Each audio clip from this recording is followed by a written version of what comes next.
kembali lagi di MMA Mertua Menantu Aku Dong. Kali ini dengan sebuah tema yaitu menghadapi persaingan dalam keluarga. Ada dua tamu bersama saya. Bagaimana di dalam satu keluarga, mereka sama-sama dosen, mereka juga sama-sama pelayanan, mereka juga ada begitu banyak kesibukan. Tapi bagaimana kalau sang istri lebih menonjol daripada sang suami? Mari biarkan kita perkenalkan dua sepasang ya, maksudnya dua tamu kita, sepasang yang luar biasa yang ada di tengah-tengah kita. Namanya siapa? Sudah menikah berapa lama? Ya. Ya. Mari Pak Thomas. Ya, nama saya Thomas. Saya berasal dari Semarang. Kami menikah tahun ini 25 tahun nanti November. Kami bersyukur Tuhan memberikan anugerah dan menyertai pernikahan kami dan melihat penyertaan Tuhan yang sungguh ajaib dalam hidup kami. Tentu sebagai suami istri tetap ada namanya konflik, beda pendapat dan sebagainya, tapi kami melihat Tuhan yang menyertai kami itu membuat semuanya indah. Luar biasa. Istri-istri ini bagaimana? Perkenalkan diri. Ya, saya Rika. Tadi sudah disampaikan kami tahun ini 25 tahun. Kami dianugerahi Tuhan 2 putri yang sudah remaja, dan kami bersyukur kami dan seisi rumah tangga kami melayani Tuhan. Luar biasa, luar biasa. Nah, saya dan banyak orang tahu seberapa banyak Ibu Rika ini lebih sibuk daripada Bapak. Ya. Ibu Rika ini keliling dunia, setahu saya sudah semua benua ya, diduduki, dijalani. Nah, sebagai istri, nanti pertanyaannya kedua-duanya ya. Sebagai istri, bagaimana nih minta izin sama suami pergi lagi apa enggak sungkan gitu ya di hati. Ya, yang kedua adalah sebagai suami. Bagaimana nih istri malang buana, suami antang di rumah? Enggak enak ya rasanya ya. Nah, mari kita dengarkan yang ajaib di antara mereka. Mana dulu nih? Terserah. Iya, kami begitu kami menikah, salah satu pesan Tuhan itu yang disampaikan, dan saat itu kami diberkati oleh hambanya Pak Gustus.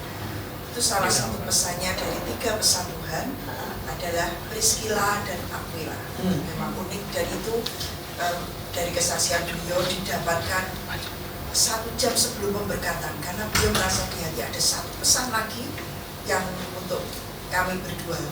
Dan ternyata Priscilla dan Aquila, dalam firman Tuhan Priscilla dan Aquila disebutkan 6 kali disebutkan 6 kali, tapi berkaitan dengan pelayanan. Priscilla, Aquila itu 4 kali, jadi Priscilla di depan 4 kali, tapi berurusan dengan rumah tangga, Aquila di depan itu 2 kali. Jadi justru yang rumah tangga yang laki. Yang laki dalam hal arti mengurus semuanya, manajemen rumah tangga seperti itu. Tapi kalau yang pelayanan malah yang perempuan. Jadi silakan dibaca di Alkitab nanti. Saya belum pernah perhatikan ini. Silakan itu. Ada 6 kali. 6 kali disebutkan Priscilla dan Aquila, tapi 4 kali Priscilla di depan, 2 kali Aquila dan Priscilla. Jadi nggak salah ya kalau istri lebih melalang buana gitu ya.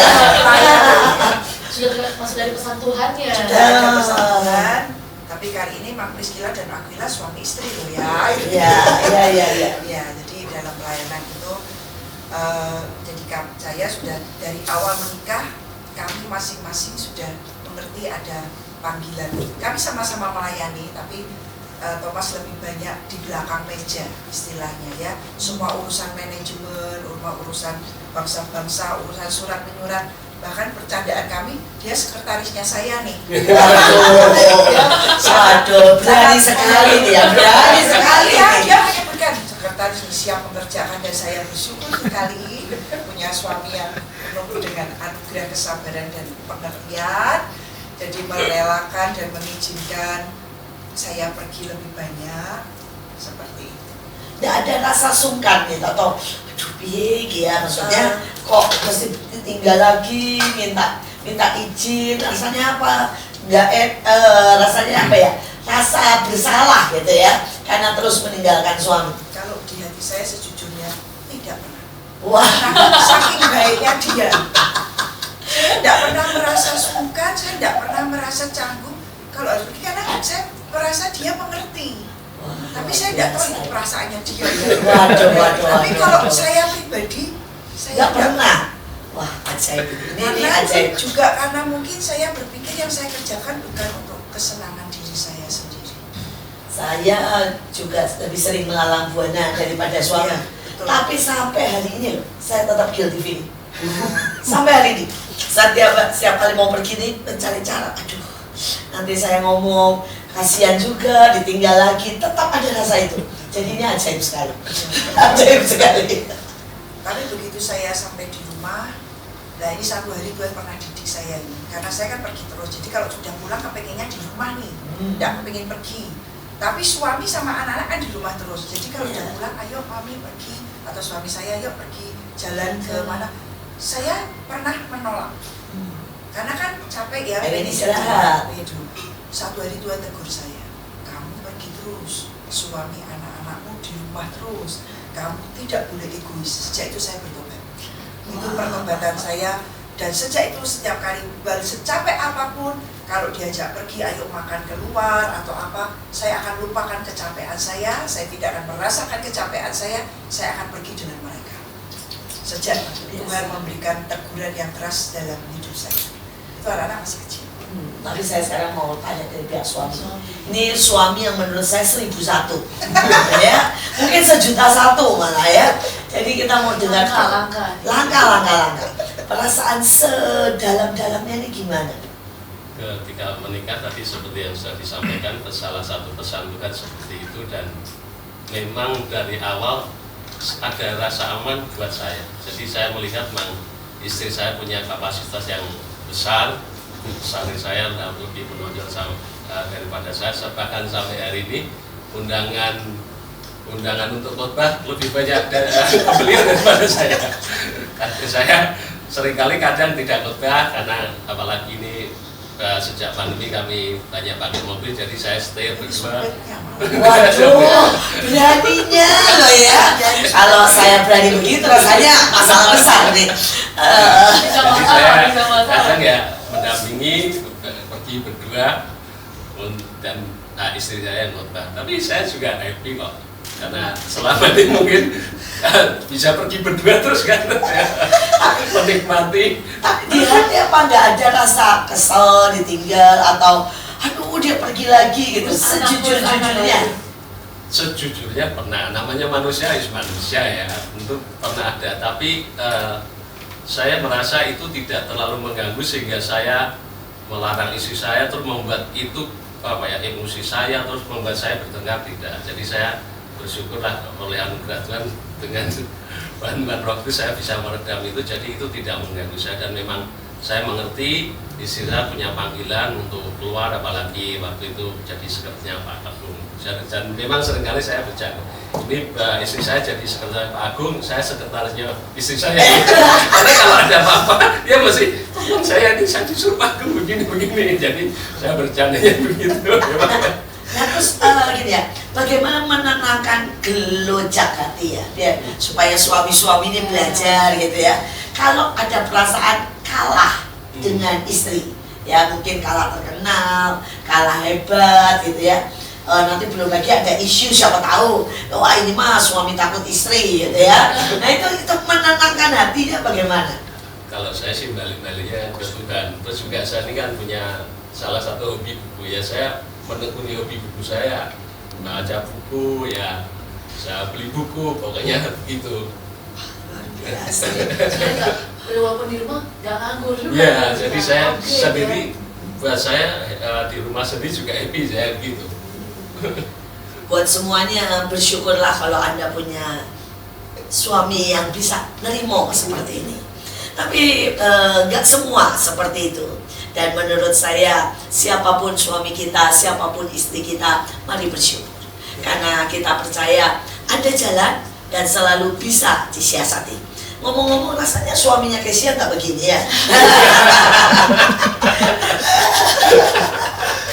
Dan ada siasat sedikit ya, tip aja. suami saya baik kok. baik, terusnya baik. Ya cuma memang mungkin kayak kadang kalau kita lagi lebih sibuk gitu, mungkin harus memberikan teman. Jadi aku bilang, kamu main aja, main futsal. Aku ajakin teman-teman main ke rumah aja, semua pada main gitu. Jadi biar dia nggak sendirian. Nah itu tips yang luar biasa ya. Karena kadang kitanya nggak bisa standby terus kan. Ya, Gitu. Kita betul. harus panggil nih semua nih gitu. Saya juga sama, setiap kali saya mau pergi, saya usahakan memanggil anak-anak saya untuk menyibukkan suami saya, supaya setidaknya dia ada teman, kalau tidak cucu ya, ada apapun lah. Jadi kita selalu harus ada hikmat dan selalu harus, istilah saya, menyiasati. Karena hidup ini memang beragam. Hidup ini akan penuh dengan liku-liku, tetapi selalu ada berkatnya. Selalu ada cinta, selalu ada cara kalau kita mau berdoa dan menjalani keluarga. Nah sekarang kita kembali lagi kepada pertanyaan yang istilahnya orang bilang fundamental. Kalau begini kan berarti lebih banyak yang mengasuh anak-anak dan urusan keluarga dikerjakan oleh bapak nih. Nah, apakah bapak tidak terbebani dan bagaimana tips bapak untuk mengatur keluarga? Nah, Ya, kami bersyukur kami dianugerahi dua putri putri yang dan cantik dan ajaib. dan juga dua asisten rumah tangga. Kami punya asisten rumah tangga sampai hari ini sejak mereka ikut dengan kami sejak bayi anak-anak kami, dan sampai hari ini mereka masih bersama dengan Dari kami. bayi. Ya. Ya, jadi kami punya dua orang yang setia sampai hari ini masih ikut dengan kami, melayani kami, melayani orang mertua kami juga, dan saya juga bersyukur tinggal di situ? Iya.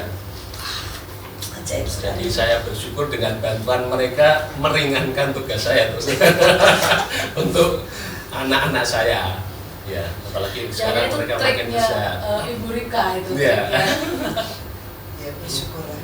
Ya, Bersyukur didapat istilahnya Tuhan kirimkan, karena Tuhan melihat mungkin ini ya, setiap yang kita kerjakan Tuhan itu sudah tahu mempersiapkan di depan yang kita butuhkan. Ya, ketika kita menggenapi panggilan Tuhan, menerima dan melakukan yang Tuhan perintahkan, rasanya di depan itu sudah Tuhan siapkan bagaimana saya untuk menyelesaikan tugas dan panggilan. Wow, sesuatu yang sangat dan perlu kita perhatikan. Percayalah, selalu ada yang sudah Tuhan siapkan. Walaupun seringkali kita tidak memperhatikan, dan mungkin beberapa orang bahkan tidak menghargai apa yang ada di depan kita atau di dekat kita. Berapa banyak mungkin ibu-ibu yang tidak terima dengan pembantunya yang mungkin kotor dan bodoh. Dan kalau dididik itu menjadi aset yang luar biasa. Ya, setiap kita harus belajar lebih lagi menghargai apapun yang ada di sekitar kita. Karena itu adalah sesuatu yang mungkin Tuhan sudah sediakan ya, untuk masa-masa di depan, untuk kepentingan kita dan kebaikan kita. Ajaib Waktu sekali. menemukan ART-nya itu apakah awalnya oke? Atau kok banyak masalah juga? Waktu pertama menikah, kami kan nggak ada ART. Terus satu hari saya asal terima, istilahnya asal terima ada orang masuk, Tuhan tegur lagi. Kenapa ini rumah tangga kamu mulai dengan aku, seminta sekecil apapun kamu bicara dan kamu tidak minta pertimbangan dari aku. Tuhan itu tegur seperti itu.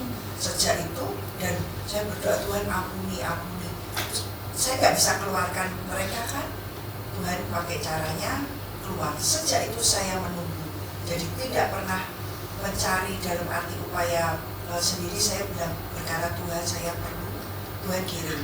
Jadi ada satu fase tanpa pembantu sama sekali dan benar-benar kerjakan sendiri. Dan ketika tiba-tiba saya mengandung dan melahirkan, saya sudah berdoa, Tuhan kirimkan, kami perlu, karena dengan semua tugas dan tanggung jawab hari itu kami sudah melayani, bahkan di sekolah Alkitab yang dimulai teks awal. Ya, dan sudah ngajar kan, sudah mengajar mengajar dosen. Iya, Iya. jadi Bahkan lebih banyak di situ ya. ya, Itu waktu sekarang di luar kota ya? ya 30 menit dari Semarang. Ya. Bisa. Jadi saya berdoa dan puji Tuhan, waktu anak saya pertama lahir, Tuhan kirimkan ini sebenarnya anak didik papi saya. Jadi disekolahkan Alkitab gitu ya. Terus ya sudah melayani sampai hari ini. Begitu saya tiba-tiba ambil lagi anak kedua, berdoa lagi. Tuhan, perlu yang kedua ini supaya satu-satu ya. Tuhan kirimkan lagi. Jadi belum sampai 40 hari dengan caranya entah bagaimana kirimkan, dan itu semua sampai hari ini. Sudah 22 tahun 21. Pelajaran yang luar biasa buat setiap kita, bahwa mintalah maka akan diberikan. Doa adalah jawaban, tapi doa juga jalan keluar buat banyak orang.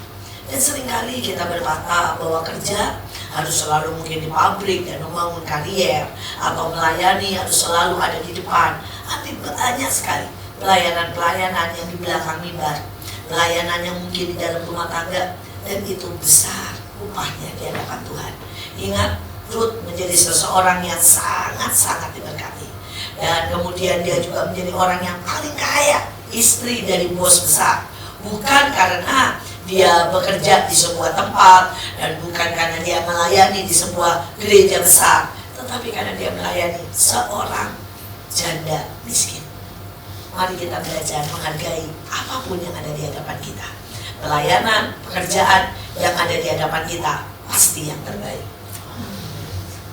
Sekarang pertanyaan yang selanjutnya ini ya, tadi belum selesai sebenarnya, jadi melanjutkan. Anak-anak itu kan belajar menjadi istilahnya pelayanan atau belajar pelajaran, mata-mata pelajaran itu kan butuh tuh ya diajarin, butuh diperiksa PR-nya. Nah ini apa semua nih, atau kadang-kadang mama?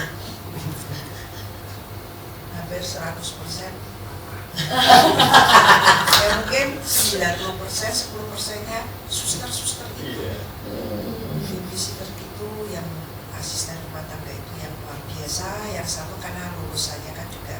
Jadi kami punya dua, yang satu yang gede itu secara akademis dia tinggi. Tapi yang kedua secara tangan dapur nikmat. Jadi komplit lah. Dalam kasih karunia untuk dapur, makanan, anak-anak semua selera dan pelajaran, mereka bekerja sama. Jadi bersyukur, komplit sekali ya. saling melengkapi. Ya. Apa yang Bapak dan Ibu tanamkan buat kedua putri ini ya? Selama ini ya pasti melihat keluarga kan spesial ya, nggak seperti normalnya, dan nggak seperti lazimnya, di mana sangat sibuk pelayanan, istri lebih sering pergi. Nah ini apa yang ditanamkan sehingga anak-anak ini bisa bertumbuh dengan baik? Saya dengar semuanya sudah menyelesaikan sekolah, dua-duanya juga hari ini jadi putri yang cantik dan sangat rajin. Apa ini yang ditanamkan? Kalau waktu anak-anak masih kecil itu saya sering menemani mereka tidur. Biasanya saya cerita Alkitab, dari Alkitab saya ceritakan gitu. Itu salah satu momen buat saya yang paling menyenangkan, sambil menemani anak tidur cerita Alkitab. Saya percaya itu benih buat mereka untuk nanti bertumbuh, dan saya melihat buah yang ada juga. Waktu kecil kan mereka juga sudah terbiasa dengan pelayanan karena mereka ada di lingkungan sekolah Alkitab itu. Meskipun masih kecil, kami masukkan ke kelas sambil makan, kemudian disuapin, mereka ikut belajar ya.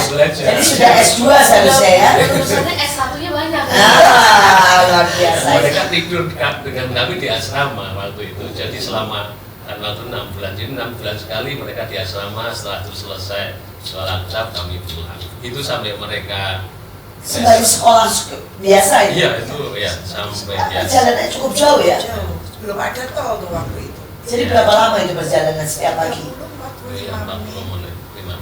Nggak macet ya? Ya, sekarang nggak macet, tapi jadi mereka lebih pagi bangunnya, bersyukur, mereka juga nggak rewel ya. nggak rewel. Buat PR di sekolah. sekolah, tidur di kelas, kelas malam ya itu ya? Ada juga kelas malam. Pagi juga.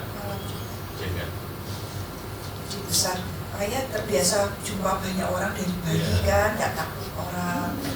Ujian penyembah juga dari kecil. Kalau saya pas susternya punya tugas atau apa, saya dudukin di samping keyboard dan saya melayani keyboard. Seperti itulah. Tapi ternyata itu tidak ada yang berubah. Jadi seperti fondasi, menanamkan fondasi. Karena seringkali banyak orang-orang kan, wah kalau Om Evan udah anaknya di rumah aja. Iya, betul. Dan itu merupakan kerugian besar sebenarnya ya.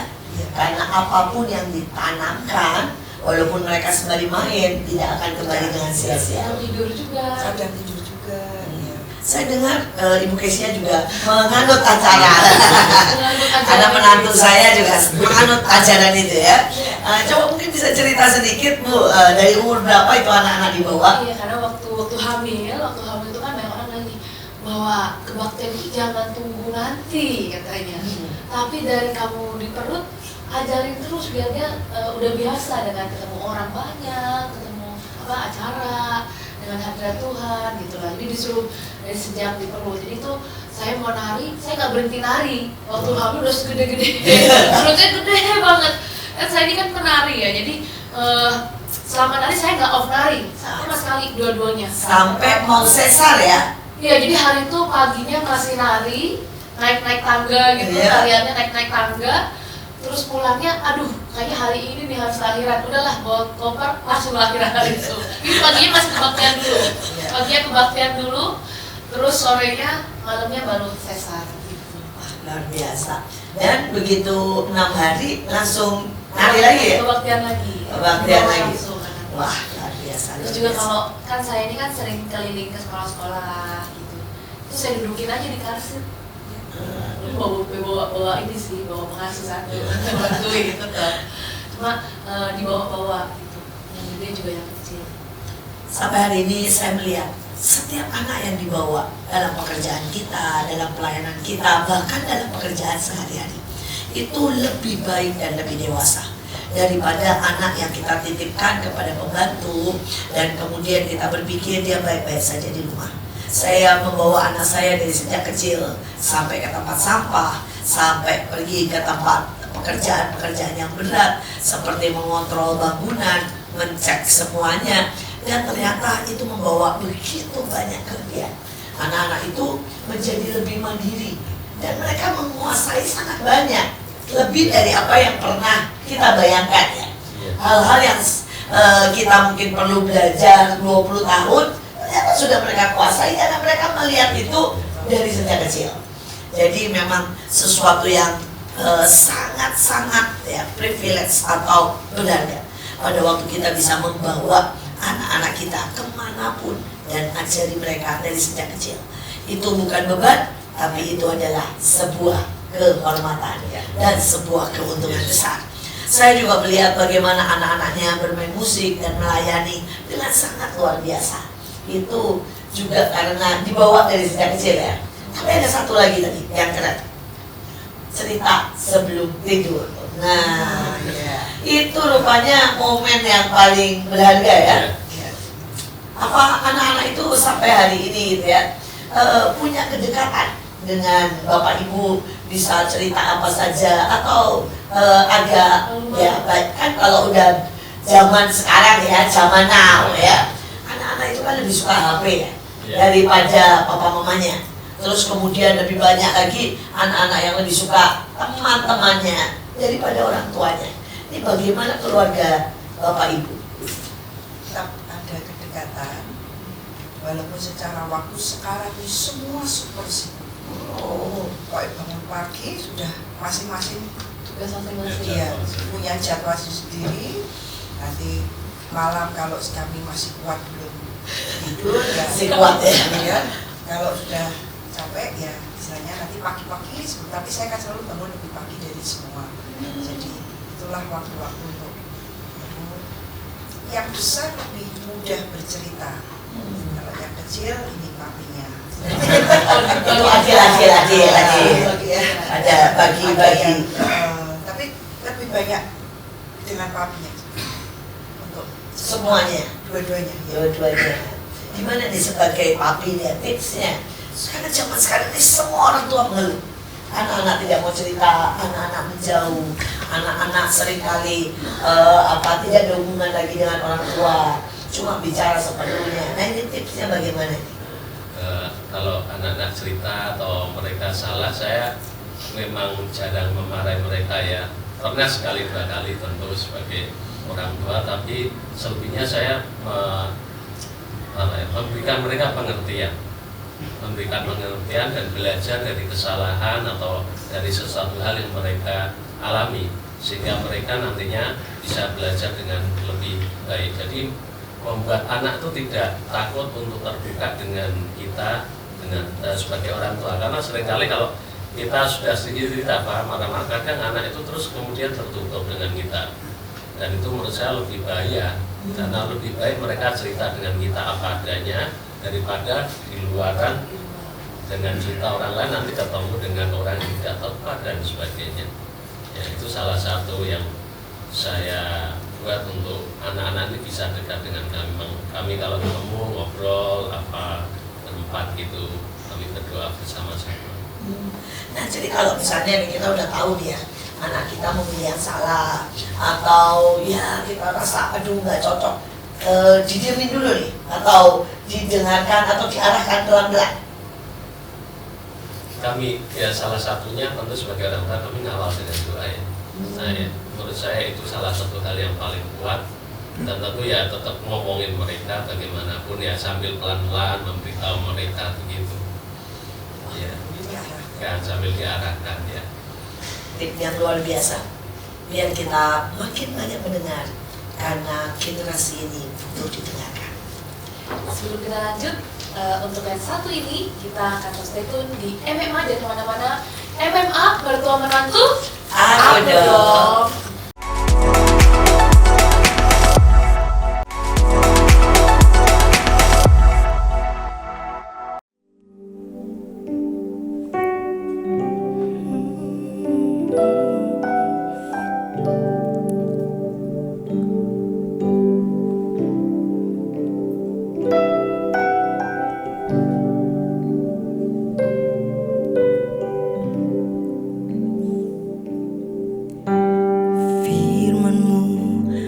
Kata kau besertaku, maka kuat roh dan jiwaku. Tanganmu Tuhan selalu ku nantikan, di setiap langkahku percaya. Dengan sayapmu ku akan terbang tinggi di tengah badai hidup. Ku tak menyerah, kau kekuatan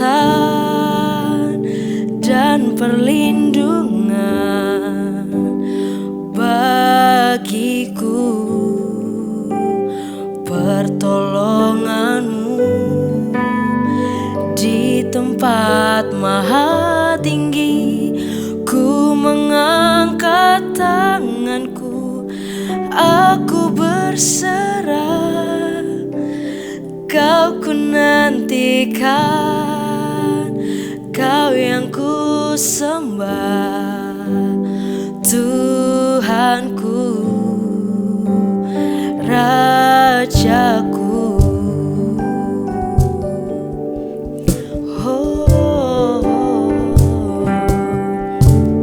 Firman-Mu berkata kau besertaku, maka kuat roh dan jiwaku. Tangan-Mu Tuhan selalu ku nantikan, di setiap langkahku percaya. Dengan sayapmu ku akan terbang tinggi di tengah badai hidup. Ku tak menyerah, kau kekuatan dan perlindungan bagiku.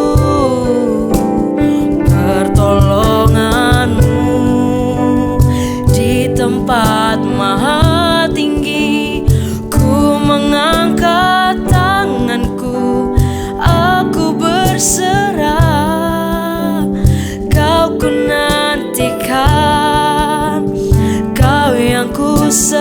sembah ya Tuhan Rajaku.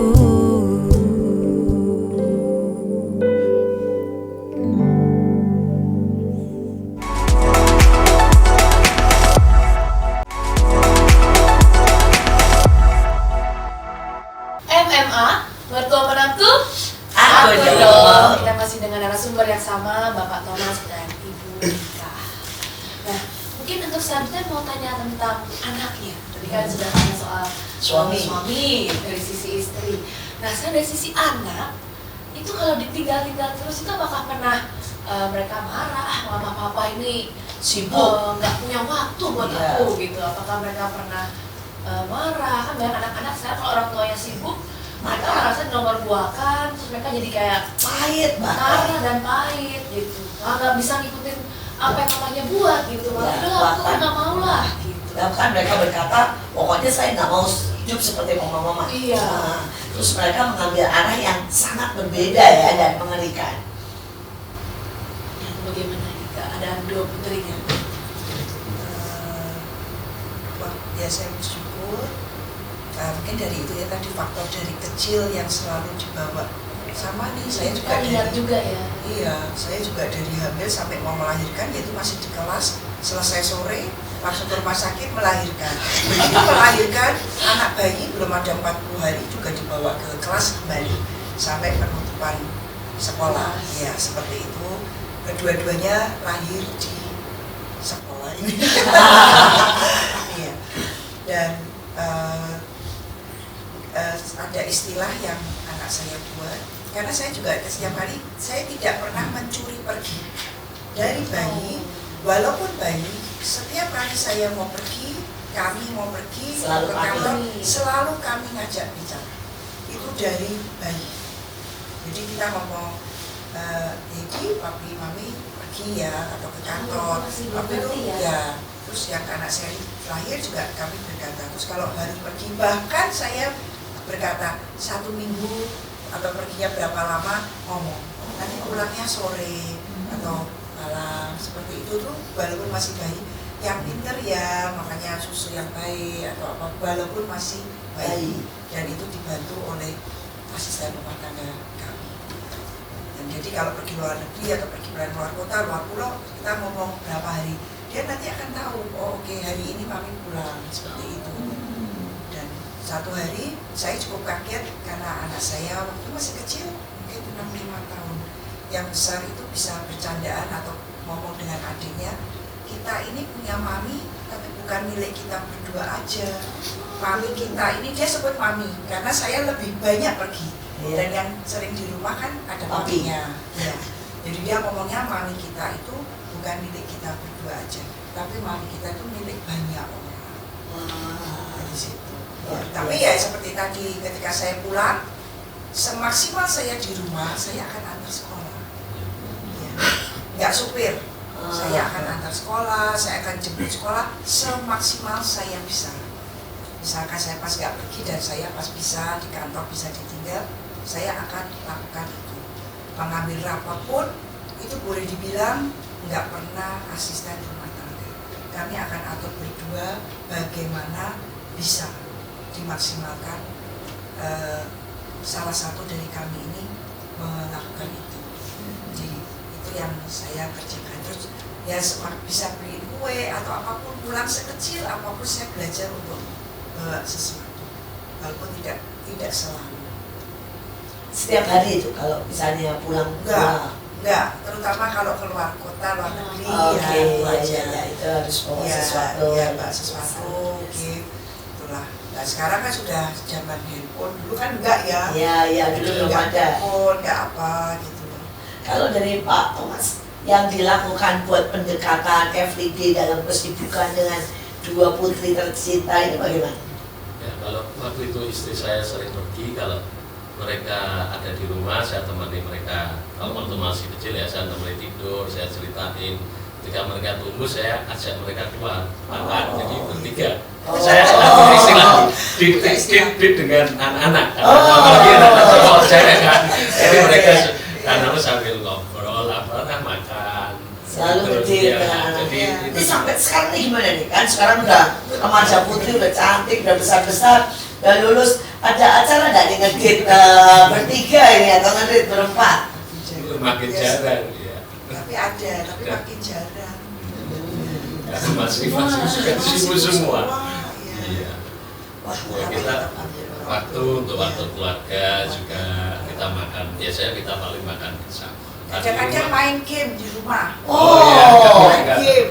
Iya. siapa yang suka main game? Semuanya? Maksudnya main game ini ya.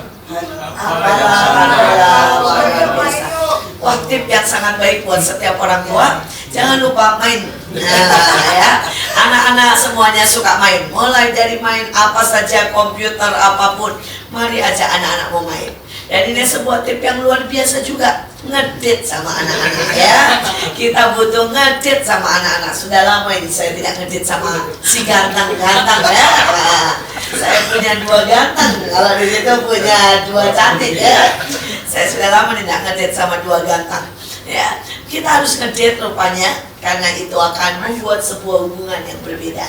Mari jangan biarkan anak-anak kita dipengaruhi terlalu banyak oleh lingkungan yang tidak benar ataupun bahkan oleh keadaan. Tetapi mari kita bawa mereka untuk lebih dekat kepada kita, kepada keluarga, tapi juga kepada Tuhan. Sekali lagi, sebuah keluarga yang unik, tapi sebuah keluarga yang akhirnya benar-benar ada unity, ada cinta, ada sebuah pengabdian di dalamnya. Tapi ada sebuah pertanyaan yang menggelitik nih ya. Maafkan agak sedikit vulgar karena banyak orang ini bermasalah. Kalau ditinggal istri, ya, bukankah masalah hubungan intim itu menjadi problem buat banyak pria atau banyak keluarga? Sebaliknya juga buat istri-istri yang sibuk ini ya. Seringkali keluhannya adalah sudah tidak mood karena pulang capek, sedangkan suami tetap mood biasanya loh ya. Nah ini problem ini. Sampai hari ini saya seringkali bertemu dengan problem ini menjadi salah satu istilah saya ya, biang keretakan di dalam keluarga. Nah Bapak Thomas bagaimana mengatasinya? Saya salah satu hal yang saya yakini itu bisa menyelesaikan banyak masalah itu adalah ketika kita punya pengertian. Ya, kalau kita misalnya tinggal sendirian, saya seringkali menyibukkan diri dan banyak hal juga saya suka bersih-bersih rumah. Jadi saya wah ini suami ideal ini bersih-bersih rumah ini ya. Melihat kamar mandi pokoknya saya bersihin kamar mandi saya. Memang suka atau sengaja? Enggak, memang suka lihat rumah bersih, rapi gitu suka saya. Jadi saya salah satu hobi. Jadi ketika istri saya pergi waktu saya membersihkan rumah juga selain menekuni hobi tadi baca buku lah apa dan sebagainya. Ya menyibukkan diri ya. Tapi kalau istri misalnya sudah datang dan saya lihat capek ya sudah saya menahan diri saya kan bisa ngerti oh begitu jadi. Salah satu triknya ini, tapi ini suami yang pengertian sekali ya, ajaib sekali. Nah dari Bu Ripka nih melawan capek itu dan soal hubungan intim ini bagaimana? Apakah misalnya sudah dikasih ini ya setidaknya sebulan sekali atau setidaknya seminggu sekali? Nah ini bagaimana ini? Kalau dari saya belajar ya tadi tidak boleh egois. Jadi saya secapek-capeknya saya belajar untuk ngerti mood dia atau apa gitu. Mungkin dia mengerti saya capek, dia tidak memaksa. Nanti saya kritik dia. Wah, ini perlu ini tips. Saya tahu saya harus pergi lama atau dan sebagainya gitu ya. Saya akan menyangkali diri saya sendiri karena toh saya tidak hidup buat diri saya sendiri. Jadi saya kritik dia nih Falan gitu. Dan dia pikir kamu nggak capek. Nanti dia masih bisa bertanya, apakah kamu nanti kamu nggak capek? Oh enggak mungkin. Kami belajar untuk menikmati semua yang ada. Wow. Ya. Tapi ada satu tips mungkin ya. Iya. Satu pesan waktu itu Tuhan ajarkan waktu kami menikah, yaitu kita karunia menikmati hidup berumah tangga. Itu belum lepas apapun. Selesai balik baru masuk ke rumah, kami berdua berlutut, tiba-tiba Roh Kudus itu bicara dan ngajari kamu berdoa minta karunia menikmati hidup berumah tangga. dan itu ternyata luar biasa. Menikmati, artinya sekecil apapun kita bisa menikmati. Dalam keadaan lagi susah, pergumulan, tetap bisa menikmati. Ternyata itu karunia. Wah, Menikmati hidup berumah tangga sampai hari ini. Jadi seringkali kalau kita konseling nih, lagi konseling itu kami doakan, mintakan karunia menikmati hidup berumah tangga. Jadi hidup berumah tangganya itu. Ada banyak orang yang mengeluhkan apapun, bahkan apa yang dia punya tidak dihargai, apa yang dia tidak punya dikejar, padahal setelah memilikinya ternyata tidak seindah apa yang dibayangkan. Tetapi karunia untuk menikmati apa saja, termasuk berkeluarga, adalah sesuatu yang ajaib.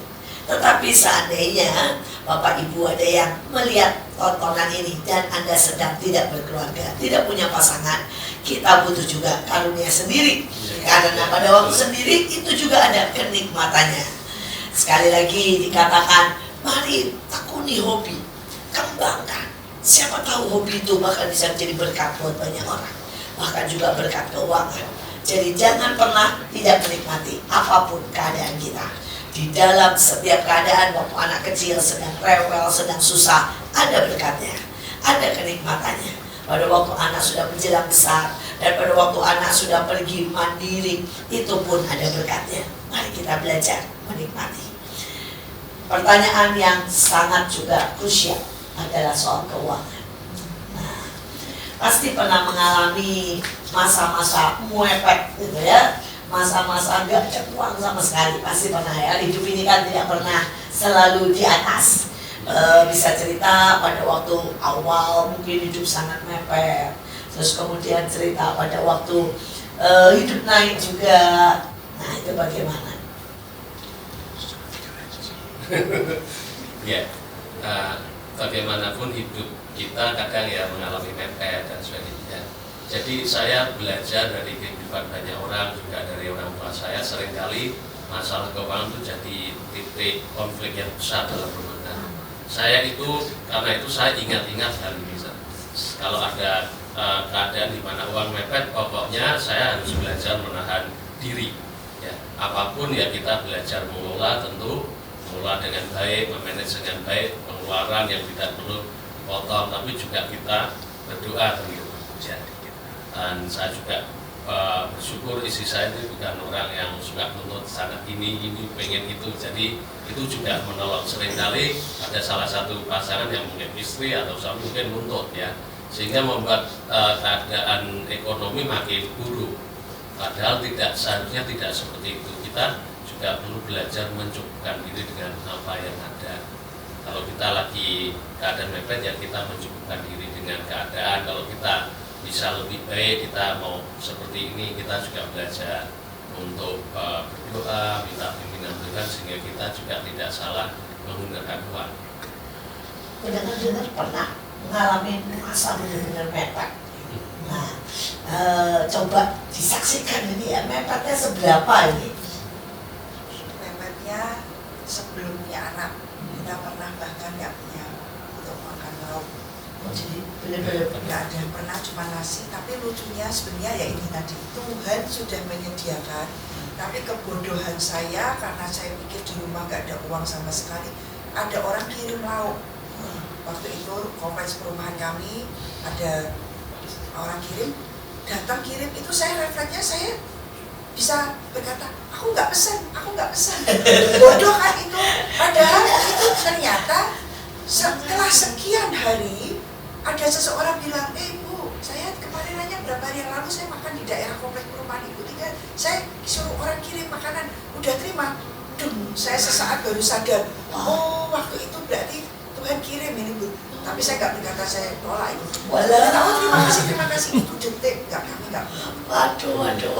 Sayang sekali ya, berkat ditolak begitu lupa. Iya, hari itu cuma makan mungkin sama nasi, sama telur asin. Lumayan ya, masih ada telur asin ya. Telur asin ya. Tapi itu pernah dapat sampai segitunya. Dan kami belajar untuk tidak berkata minta kepada orang tua. Juga tidak utang ya? Utang.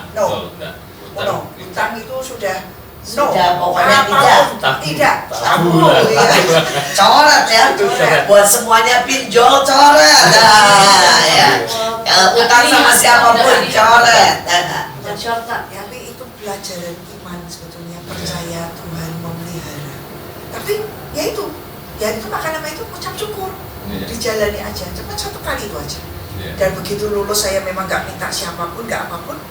Ya, buktinya Tuhan pelihara. Ya, kedua, punya anak. Iya. Punya anak pertama sebenarnya sudah langsung berlipat-lipat pengeluaran. Oh. Ya kan, dengan semua berkat yang diterima, istilahnya gaji kami di kantor nggak cukup, tapi kami diajari salah satu juga pesan warisan dari hambanya Pak Petrus Agung, belajar hidup bukan dari gaji, belajar hidup dari Tuhan yang memanggil hidup kamu untuk kamu melayani, dan itu tertancap kuat dalam hidup kamu. Dan juga salah satu pesan pernikahan kan 3 ya. Yang pertama, yang salah satunya, yang kedua adalah cukupkan dirimu dengan yang ada. Itu salah satu pesan. Wow. Makanya kami nggak pernah mau kredit, mau utang. Kredit juga nggak pernah. Nggak. Wah, itu termasuk ini ya. Cash, beli harus cash. Ya, kalau enggak, kita bukan kredit, ngambil kredit itu ya, tapi misalkan minta jangka waktu lain ya. Kalau diberi boleh jangka waktu ya boleh, tapi bukan kredit. Artinya saya nggak mau terpatok setiap bulan harus bayar segini, itu merusak hati. Nanti merusak, akhirnya pelayanan pikirannya duit karena punya Ya setiap hari juga pikirannya kan jadi duit ya, harus setor, harus ngasih. Satu hari anak saya sudah punya 2 anak, susu habis. Kami belajar ngatur waktu itu, tiap terima berkat memang pertama-tama kami beli susu. Ya, beli susu, beli keperluan anak-anak. Untuk anak-anak cukuplah terus. Pokoknya sebulan harus cukup ya. Tapi tiba-tiba pernah satu hari kami mengalami belum 1 bulan persediaan susu habis. Dan asisten rumah tangga berkata, Bu, susu habis dan tidak punya stok. Nah itu, terus kami berdoa. Dan Tuhan menolong dengan cara yang ajaib. Yang pertama, saya jalan pagi, tetangga saya bilang, anakmu minum susu apa? Oh, susu ini. Lagi mau tak coba deh, mau tak ganti. Tadinya susunya yang bertanda ketik, ada merek-merek tertentu ya, merek. Terus saya, oh enggak, mau saya ganti. Karena mepet kan, saya pikir saya mau turunkan ke merek yang biasa itu. Jangan beli, aku punya nih 800 gram, aku anak buat doyan. Cobain dulu. Nah itu nyambung tuh. Wah. Ya. Nah ini namanya saya bersyukur ada selalu apa yang ada. Bener-bener saya nggak beli susu, tapi ini ada 800 gram. Tapi 2 anak 800 gram paling kan cuma sehari. Ya kan? Saya sudah lupa. Susunya banyak. Saya sudah lupa itu jatah. Mungkin Desi masih ingat berapa banyak itu ya 800 gram. Terus sudah mau habis, saya berdoa lagi, Tuhan habis. Adik ipar saya telepon, ini merek nih, yang anak saya minum. Dia mencoba beli 400 gram, pikirnya mau dicobain ke anaknya. Anak umurnya sebaya. Dicobain nggak cocok. Cik, kayaknya anakmu minumnya ini. Iya, oke, ini nggak cocok. Nyambung lagi. Ya, nyambung lagi. Kan itu nggak pernah berhenti. Tapi benar-benar setelah itu nggak ada sama sekali. Dan sudah habis kan. Terus pagi itu saya sama suami berangkat ke kantor. Dan disitulah sebenarnya di titik terjepit, desperate saya berkata, Tuhan, hari ini kalau engkau tidak nolong, aku tidak akan. Saya ngomong gitu dengan nada sedikit mengancam. Ada ini agak bahaya ya, mengancam Tuhan ya. Maksudnya ini udah nggak ngerti, kalau kita puasa masih oke ya, kalau anak tuh kan gimana, umur masih 1 tahun 2 tahun gitu. Terus perjalanan kantor nih sama suami saya, sudah yang aku nggak ngerti lagi, pokoknya udah benar-benar nggak ada. Tapi ya itu tadi, belajar untuk percaya kepada Tuhan dan menantikan pertolongan datang dari Tuhan. Parkir mobil sampai kantor, saya baru berjalan, dia masih benerin parkir. Saya sudah ditunggu seorang bapak di depan pintu kantor. Ibu, saya nggak tahu, cuma Tuhan bilang dia akan bawa amplop ini untuk beli susunya anak. Dan itu saya tidak pernah lupa. Dan hari itu saya berkata, ampuni Tuhan, ampuni untuk aku yang tidak percaya bahwa Engkau Tuhan yang memelihara. Dan sampai hari ini, dan itu membuat perubahan besar. Terutama saya, mami-mami kan yang sering paling khawatir. Suami khawatir tapi dia laki mungkin lebih tenang ya. Mami lebih heboh rasanya nanti susu gimana gitu. Dan sejak hari itu sampai hari ini, sampai anak saya pokoknya lepas dari susu, tidak pernah kekurangan lagi. Buat saya itu ujian ternyata. Kamu mau sampai kepepet ini mau ngomong, kalau saya ngomong sama hambanya Pak Petrus Agung pun pasti dikasih lah, pasti dikasih. Tapi saya belajar untuk ya, dan karena saya mendengar kesaksian juga, Pak Agung waktu punya anak Kesia pernah mengalami susu habis, dan saya diberi pengertian, kamu melayani bersama dengan hambaku mengalami proses, kamu ikuti jejaknya.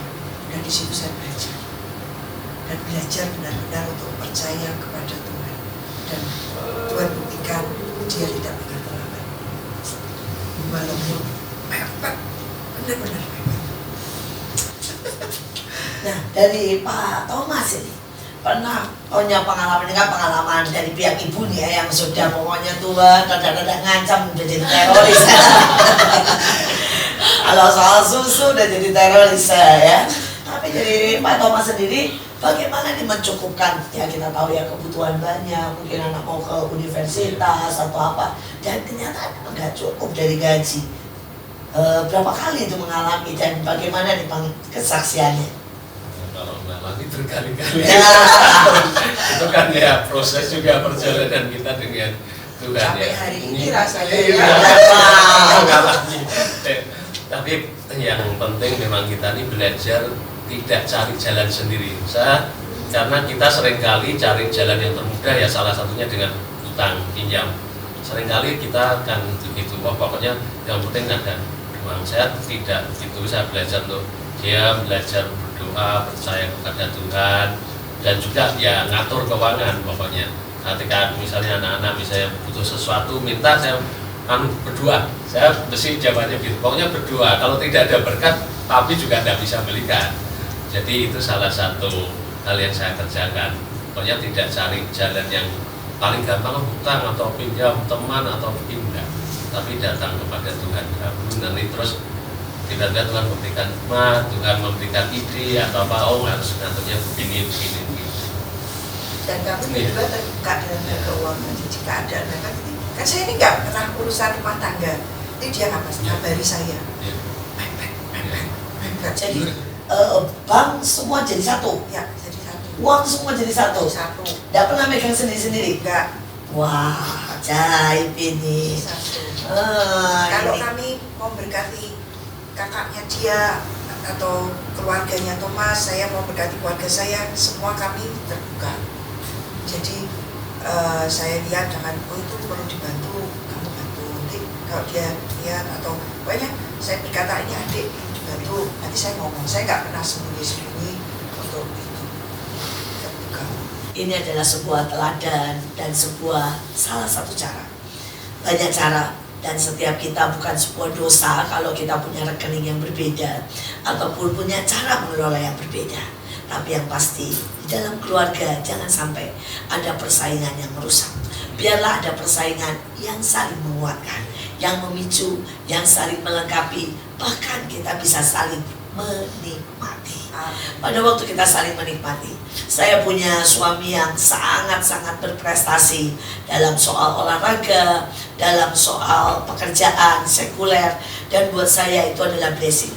Kadang-kadang dia tidak pulang, kadang-kadang dia bahkan pernah harus 1 tahun di Rusia untuk membangun sebuah pabrik. Mari apapun keadaan, jangan sampai itu jadi beban, tapi biarlah itu menjadi sebuah kesukaan. Kita nikmati karena di balik setiap tantangan, di balik setiap kesibukan, di balik setiap keadaan ada berkat, ada pengalaman, ada mutiara value yang kita bisa dapatkan.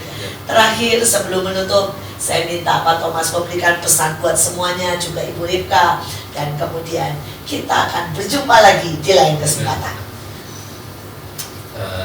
Kalau saya melihat pernikahan itu adalah satu tim. Kita semua punya kekurangan, kelemahan. Jadi kalau kita bisa mengerti kekurangan kita, kelebihan kita itu akan menutupi banyak hal dalam hidup kita. Selain itu juga pengertian. Kalau ada pengertian di antara kita tidak saling menuntut, itu akan membuat rumah tangga akan berjalan dengan baik.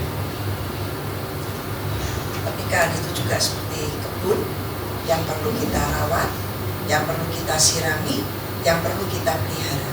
Nggak bisa itu begitu aja. Kalau nanti tumbuh-tumbuh liar, perlu kita cabut dan kita bersihkan supaya taman pernikahan kita taman yang bersih, yang cantik, yang menghasilkan buah.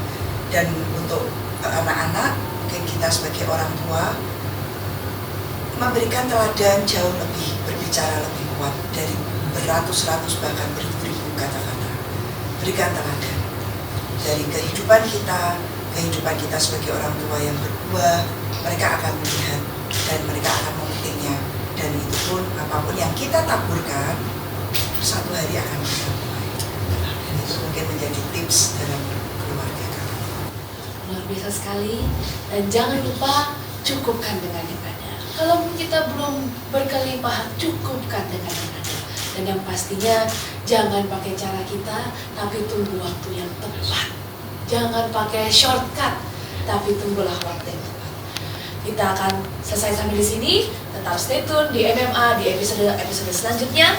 MMA mertua menantu. Aku dong. Jangan lupa untuk like, komen, dan subscribe YouTube kita Asia Zara, dan stay tune untuk episode selanjutnya. Sampai jumpa. Kalau ada setiap yang diinginkan dan pertanyaan, kami siap menjawabnya.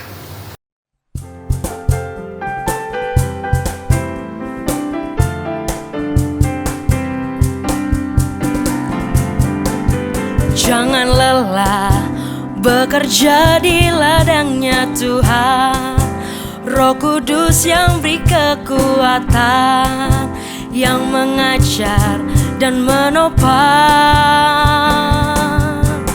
Tiada lelah bekerja bersamamu Tuhan, yang selalu mencukupkan atas segalanya. Ratakan tanah bergelombang, timbunlah tanah yang berlubang, menjadi siap dibangun di atas dasar iman. Ratakan tanah bergelombang, timbunlah tanah yang berlubang, menjadi siap dibangun di atas dasar iman. Jangan lelah bekerja di ladangnya Tuhan. Roh Kudus yang beri kekuatan, yang mengajar dan menopang. Tiada lelah bekerja bersamamu Tuhan, yang selalu mencukupkan atas segalanya. Ratakan tanah bergelombang, timbunlah tanah yang berlubang, menjadi siap dibangun di atas dasar iman. Ratakan tanah bergelombang, timbunlah tanah yang berlubang, menjadi siap dibangun di atas dasar iman. Menjadi siap dibangun, menjadi siap dibangun, menjadi siap dibangun di atas dasar iman.